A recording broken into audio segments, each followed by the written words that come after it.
All right. Welcome to the 5 a.m. grind. Always enthusiastic. Harris, how's it going, man? It's going well, man. There's no other way to be but enthusiastic. Yeah. Gotta bring the energy. Always got to bring the energy. Yeah. Always got to bring the energy. So I thought for this week's podcast episode, we'd cover dealing with change. So here are the questions for this week's episode. Number 1, why is dealing with change so hard? What are the different types of change in life and in business? Number 3, what is the best way to deal with change? And then number 4, is change important or pointless? Maybe number 1 and number 3 are very similar. But anyway, let's go with number 1. Why is dealing with change in life and in business and work so hard? Why do people find it so hard to deal with change? Are you going to start off that? Or Yeah, sure. Well, I think there's a very simple answer to this question, and that is change is always hard. It's tough. You get comfortable with the status quo. We sort of talked about this in one of the podcasts as well, that complacency is usually the enemy of growth. Yeah. And in order to grow, you need to change it up a little bit. Yeah. And people are always afraid of changing it up because they're always comfortable where they are because it's familiar, right? You're familiar with your current surrounding, your current status, your current place in whether it's in business or in your career, etc. You just get very comfortable. And when things change, you're like, oh, I don't want to deal with this. This is pushing me in a way that I don't like to be pushed. Yeah. It's a fear of the unknown. Yeah, exactly. I feel like that whole mindset of like change being difficult, it's gotten more pronounced in our generation. I feel like if you go back to our parents' generation and the more generations you go back, life was all about change. Yeah. Right? There was no concept of like, oh, I'm going to have like tenure with this company and work here, and then I'm going to get these checks every day, or every month, every week, every whatever it is, right? It was very much there was an unpredictability to your income, to where things were coming from even like crops, where you're going to find food, all that stuff. Yeah. There was an unpredictability. Now, I think at least in the West, I feel like this is more of an issue in the West, where if you have a good job, right, and you're working 9 to 5, so now your hours are predictable. Right? They don't change. Right. And then your salary is predictable. You know that bi-weekly, bi-monthly, whatever your pay period is, this much money is going to get dropped into my account. With that money, there is that predictability in terms of I know I can go to the supermarket and there's always going to be apples, right? And if I get this many apples, this is roughly how much it's going to cost, whatever it is. There's no even seasonality. We've even taken out seasonality from our grocery stores. Yeah. So it makes our mind so much into like everything's predictable. And so when there's even a minute change in anything, it becomes very difficult for people to deal with because they're so used to always seeing something. Yeah. But sorry. So you said that our parents' generation didn't have to contend with change, or they had to contend with change a lot. I think they had to contend with change more than us. Yeah. And then, for example, their parents would have to contend with change more than they did. Yeah. So, like, I feel like how much change plays in the lives of everyday individuals was more and more the further back you go. Yeah. I feel though like our parents' generation, at least, when change in their careers remained like you sort of started. You said that a lot of people were sort of used to staying at the same company for a long time, building loyalty. They had pensions. We don't have that anymore. I think that was definitely applicable to our parents as well. They had this I don't know, this loyalty when it came to their careers. For our generation, we're trying to look for the same thing, but I think our generation is facing a lot more disruption and change than our parents' generation. And maybe, I don't know, maybe it's because I live in this generation and I feel this way. And it's true. I mean, my parents immigrated from, Africa to Canada. That was like crazy to do. They probably faced a lot of change when they did that.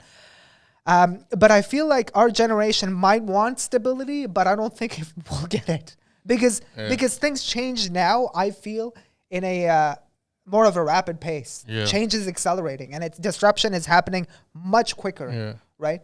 I do feel like the years to come, Yeah.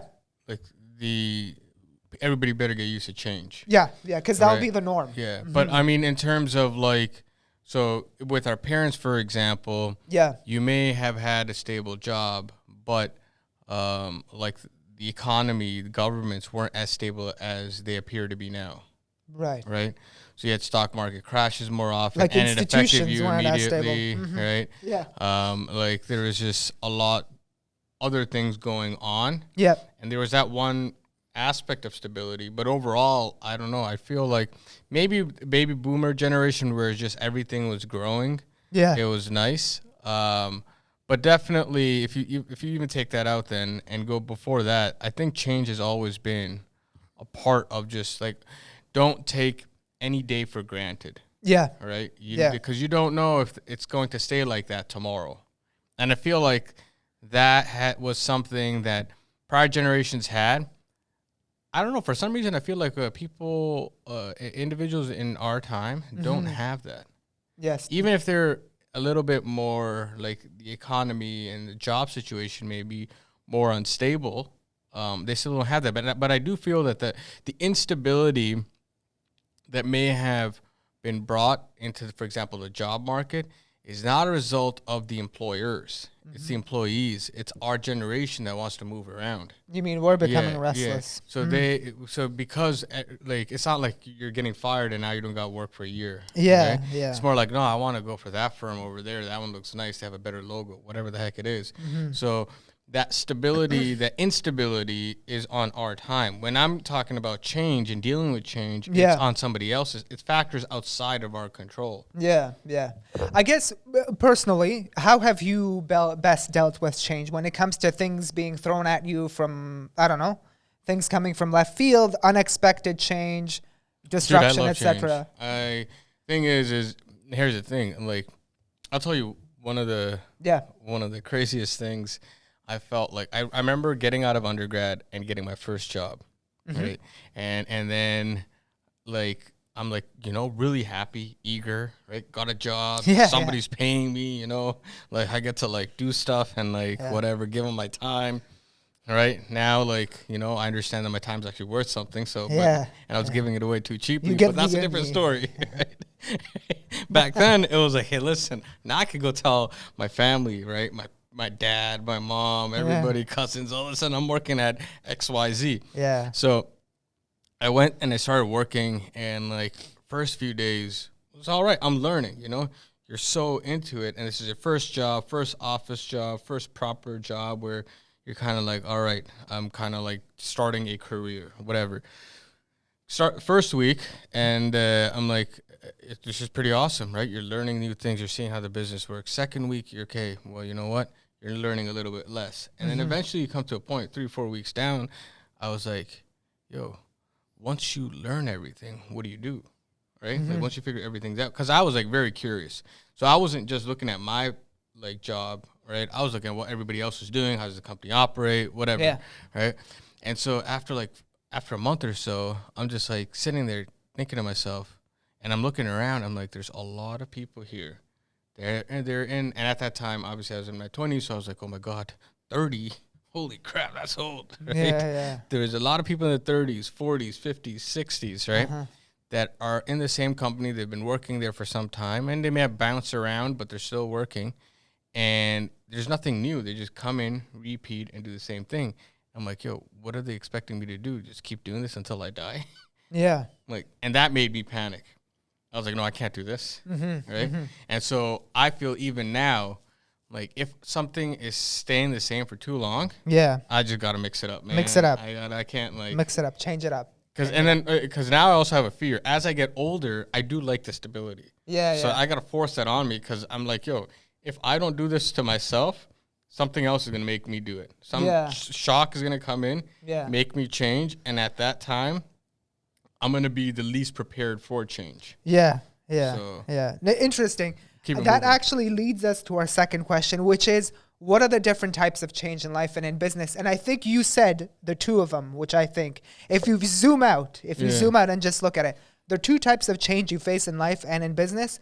One is external. It's not in your control. So that means, like you just said, it's disruption from outside. It's somebody stoking or changing something in your surroundings, your life, etc. And number two is the change you initiate yourself, right? It's self-initiated. So one is it's out of your control. The other one is very much in your control, and that's the one you sort of change, right? Because you have a decision to make in life. You either change it up, or you either keep the status quo, and it's really up to you. Right? So I think those are the two types of changes you really face in life and in business. And what you're saying, which I think is a really good point, you're saying you should self-initiate change because otherwise someone else will do it for you. Yeah, 100%. You know, it's like, and we have this discussion a lot. Yeah. And, you know, there's nothing wrong with having a job. But if you watched last week's episode, we had a pretty good interview about what jobs where they can get you, right? It's like somebody else is determining your destiny. Yes. Right? And it's like all of that control is out. And just because you close your eyes doesn't mean that you're not exposed to it. Yeah. And then when you're forced to that change, you could be like in your 40s and 50s and the economy will change. Yeah. Technologies will change. Your skill set will be dated. Yes, right? Indeed. And then for a business, what's the decision? Do I keep this older dude that's making a lot more money and is not up to date, right? And doesn't know what the changes are, or do I get somebody a quarter of the price and is like up to date with what's happening, is able to learn more, right? And can even help move or pivot the company in its future. It's a no-brainer. Yeah. No, okay, for sure. Let me turn it to you. Mm-hmm. How do you deal with internal versus external change? Yeah, I mean, very similar to you. I try to change myself before facing external change. I mean, I can't predict everything. So sometimes you're faced with external change and then you're like, oh, this is changing up. I have to deal with it. But I always try to tell myself that, you know what, change is definitely a good thing. It helps you grow. It helps you learn something new. There's nothing wrong with it. Yeah. And yeah, just like yourself, I've always sought to take personal responsibility and just ownership around my career, my goals, etc. Because if you don't initiate that conversation about your career, that career move, that conversation with someone that's going to lead to another opportunity, you're not gonna get it just by sitting down and waiting for it. Yeah. Right. You're gonna get it by changing it up, by sort of, trying to figure out. And I think change has a bad connotation to it. A lot of people think of change as negative. But you could change in a positive way. You could change something to make it better. Whoops, I'm hitting the mic. But yeah, you could change something to make it better, right? Change doesn't always have to be negative. I mean, change doesn't always have to be better right away either. It could start off with what appears to be negative. Yeah, true. And then, true. Because a lot of people who start the biggest businesses started with losing a job. Yeah. Right. So it really depends on how you embrace it as well. Yeah, that's actually very true. Sometimes you might think that external change, something that happens to you that's out of your control, is terrible. But sometimes, like you said, some people, even during COVID, they got laid off. They started amazing businesses. And that was a change they didn't want. They probably, if you asked someone before COVID whether or not they wanted to lose their job, their answer would have been probably no. Yeah. Right? But that change happened in their life and it was for the better. Right? So it's all about just perspective, what you do with that change, etc., how you take it on. A lot of factors to consider for sure. So I guess, what is is change in general, do you think it's important or is it pointless? And I have a quote for this. Why don't I start with a quote while you think about the question? And the quote is, "It's not the strongest or most intelligent who will survive, but those who can best manage change." I like that. So it's not how smart you are, how intelligent you are, but how best you can manage change. I think again, the Anti-Fragile book by Nassim Taleb. Yeah. Doesn't he talk about how, and this is what I feel like our societies need to really need to figure out. Yeah. He talks about how the more complex a system gets, a change can cripple it. Yeah. Right? Yeah. Whereas if you're simple, yeah, you can easily deal with change and you're more robust mm-hmm. and you're like you're stupid and resilient. Yeah, essentially. yeah. Not necessarily, but and he gives an example Yeah. of those two brothers. One brother is working at a bank, mm-hmm. and the other one is a cab driver. Yeah. And the bank employee obviously has a higher level of intellect involved in his work. Yep. Right? His payment or his salary is predictable every month or semi-monthly, whatever it is. He's getting X amount of money. The cab driver, his income is variable. Some months he makes a decent amount. The other months he doesn't make that much. And it's not like he is intellectually exhausting himself when he goes out. However, at the end of the year, both of them make the same amount of money. Now, the issue is that in an economic downturn, yeah, right, the bank employee loses his job, mm-hmm. his income potential goes to zero. He cannot earn anything, mm-hmm. right, because there's no other banks hiring him, whatever it is. Now, he could be the smartest person, and he could be so complex in his work and everything that he's doing and in his output, but his ability to earn is nothing. Whereas the brother driving the cab, yeah, intellectually he may not be as like the same level as his brother, but at the same time he is more robust. So when a downturn happens, he may not be making the same amount of money, but nobody could take that job away from him, and he survives.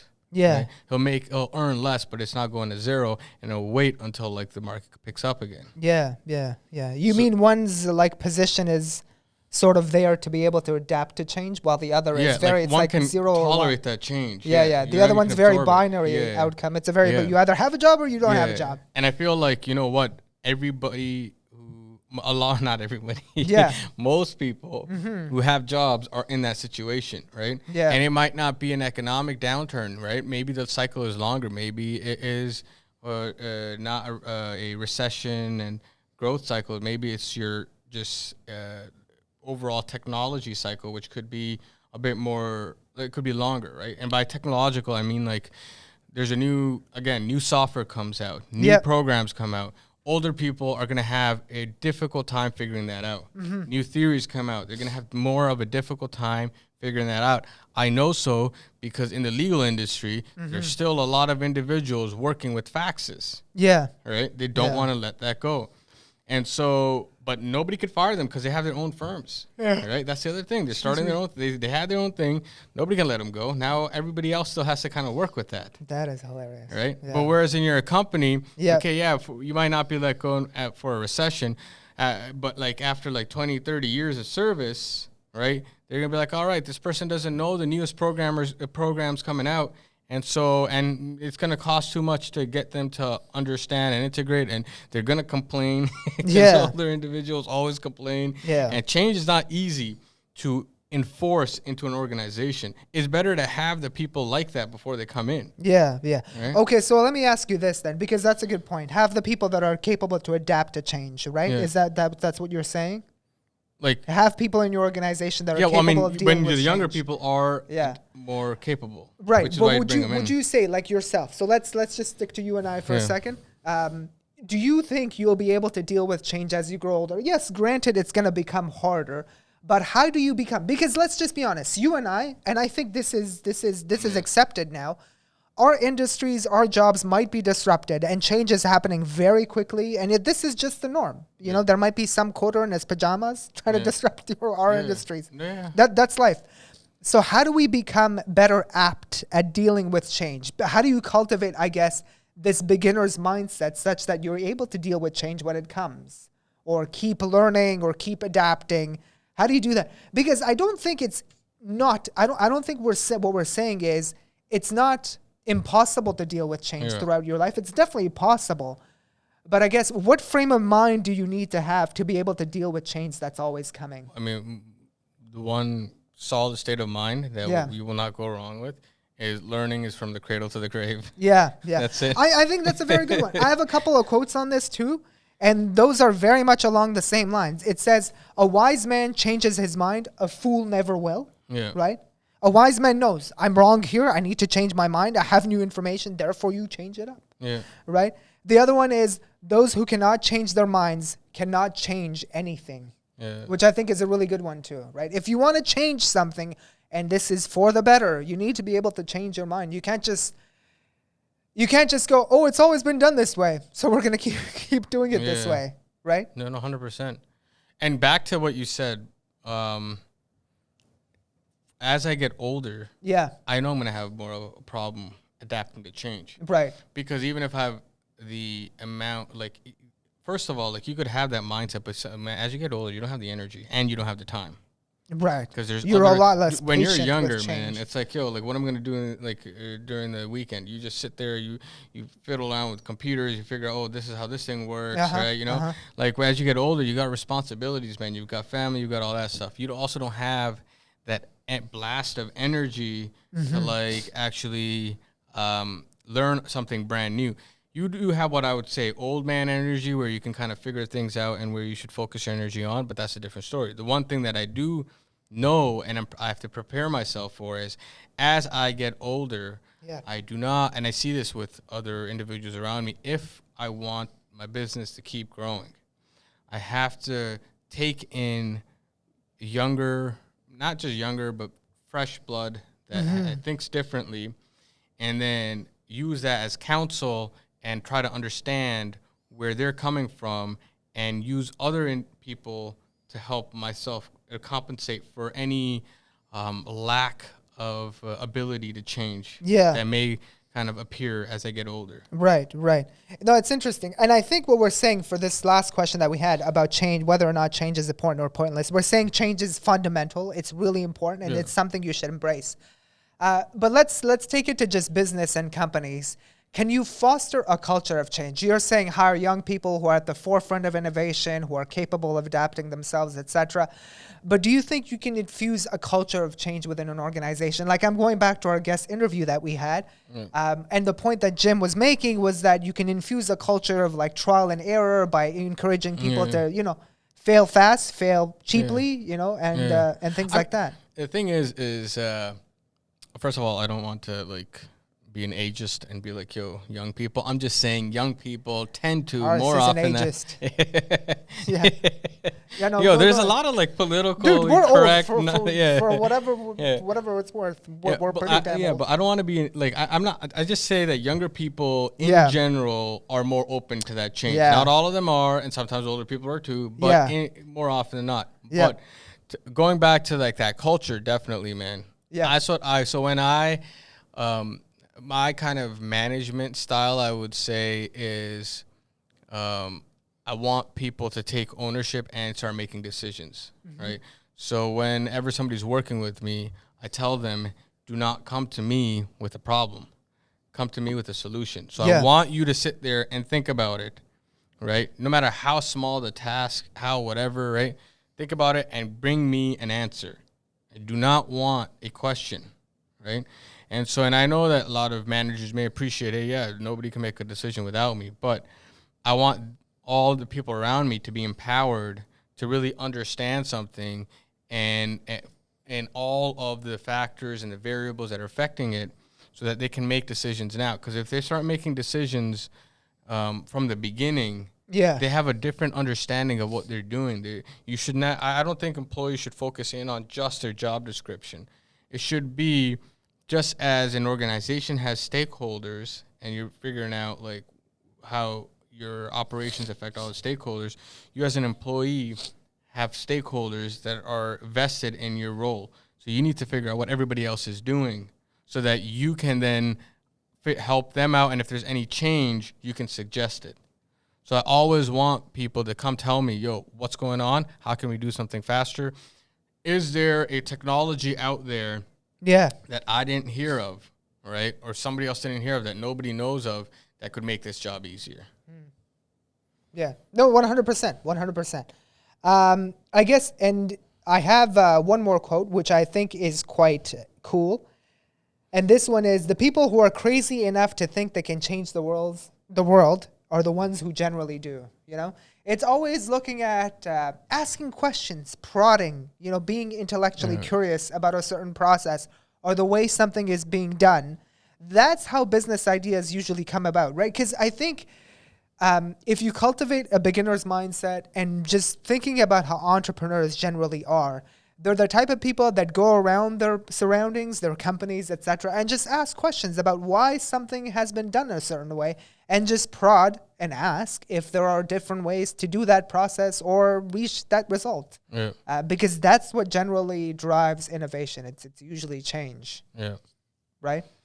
And even external change, although it is painful to go through, like right now, COVID and people losing their jobs and stuff like that, sometimes that external change is the best thing that could ever happen to you. Like we've had new businesses that have come out of this crisis. We've had new entrepreneurs, new companies, new ways of doing things. So it's not all bad. Yeah. Sorry. No, sorry? I was just saying that I don't think all the change from COVID we've actually realized right now. One of the things is because nobody wanted to get used to change, there was a lot of stimmy checks going out. Right, because people want that stability. Well, I mean, look at the way, like, just video conferencing, right? Yeah. That was a thing before COVID. It was completely like, whoa, I don't want a video conference. I want to meet this person, like, live. And although I totally agree, I'm still a live kind of guy, but it's become a lot more accepted. And people are like, oh, this is a new format. This is kind of cool. You can interact with someone over WebEx or Zoom or whatever. That I feel that's definitely changed, but it's a different way of doing what needs to be done. Yeah. I do feel that because of COVID and people's inability to change, there's a lot of stimulation checks that were given out so that people can maintain a quote-unquote certain type of lifestyle, right? And that is going to come back sooner or later as like your money supply expands and all that stuff. I do think that in our generation, in the next 10 years, there's going to be huge structural changes to the economy and what we think money is and what we think just goods and services are and like how you actually participate in an economic order. Yeah. Right? I think all of that is going to be shook up to a great degree in the years to come. So I think that people should be getting into that mindset of that change. Yeah, absolutely. I think the way I'd like to end this and my sort of thoughts about this is change is really looked at negatively, but it's the best thing that could happen. It's how we as a human race always evolve, right? If like the first cavemen never thought about, you know, doing things different in a different way and inventing light and using, I don't know, a contraption or a hammer or something, we would have been stuck in those caveman days, right? Yeah. Like we need to change to drive and evolve and to progress. It's a critical aspect. It's definitely uncomfortable, but it's a necessary evil. And I think, like we're saying, given the way the economy is going, how our society is evolving, disruption and change are becoming the norm. So you just have to get used to it and sometimes create the change in your career, in your life, because otherwise you're going to be disrupted by something you didn't expect. No, right? Definitely. Bring the change before the change like comes to you. Yeah. Yeah, because you're definitely going to experience it. Nothing lasts forever. I mean, if you just look at like existence on Earth, man, like nothing stays. Nothing stays constant. Yeah, that's for sure. Yep. All right, we'll leave it there. Yep. All right. See you on the next one. Take care, guys. Take care.